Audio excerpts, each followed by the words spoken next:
Pers Nasional merupakan sebuah bangunan monumen sekaligus museum yang memiliki arti penting bagi insan pers di Indonesia.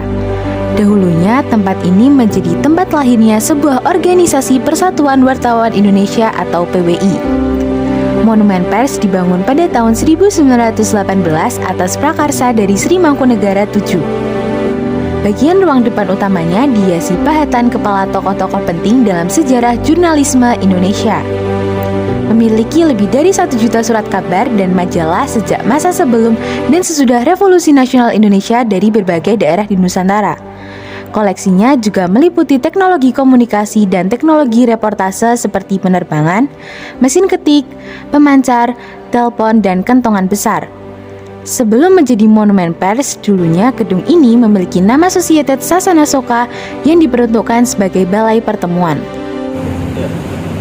Untuk berdirinya monumen tahun 1978, tepatnya tanggal 9 Februari 1978, dan diresmikan oleh waktu itu presidennya Pak Soeharto, diresmikan oleh Pak Soeharto bersama dengan Putin.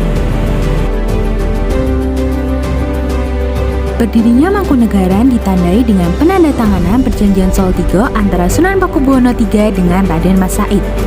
Perjanjian ini dilakukan tanggal 17 Maret 1757 atau bertepatan dari Sabtu Legi tanggal 5 Jumadil Awal tahun Alif Pindu Kuntoro tahun Jawa 1638. Kanjeng Gusti Pangeran Adipati Arya Mangkunegaran VII adalah Adipati ke-7 Mangkunegaran yang memerintah dari tahun 1916 hingga tahun 1944. Mangkunegaran VII atau Kanjeng Gusti Pangeran Adipati Arya pernah mengajak Gusti Nurul ke Belanda. Mangkunegaran VII ingin Gusti Nurul menari di hadapan Ratu Wilhelmina dengan anggota kabinet di Amsterdam, Belanda. Tarian itu akan dipersembahkan sebagai kado pernikahan anak Ratu Wilhelmina yakni Putri Juliana dengan Pangeran Bernhard. Mangkunegaran VII bersama Permaisuri GKR Timur serta Gusti Nurul dan rombongan berangkat dari Solo pada Agustus 1936. Di dalam ruang paper dan layanan arsip terdapat koran dan berbagai majalah, baik dalam bahasa Indonesia maupun bahasa Jawa. Ruang ini menyediakan komputer untuk melihat e-koran yang ada atau bisa juga membaca secara langsung koran dan majalah. Selain pameran koleksi, Monumen Pers Nasional punya perpustakaan dan ruang baca media cetak atau digital. Perpustakaan berada di lantai 2 dan memiliki ribuan buku, mulai dari sastra hingga referensi. Ruang baca media cetak atau digital berada di bagian belakang museum dan menyediakan layanan baca surat kabar atau majalah dari seluruh Indonesia secara gratis. Di ruang baca ini pula, pengunjung dapat membaca koran atau majalah kuno yang sudah digitalisasi lewat komputer berlayar sentuh.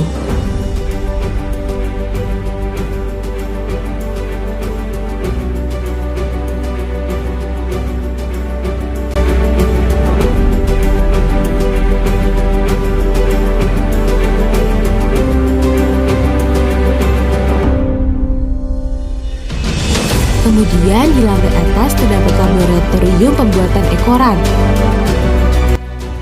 Ruangan ini berfungsi untuk membuat atau memotret koran untuk dijadikan e-koran.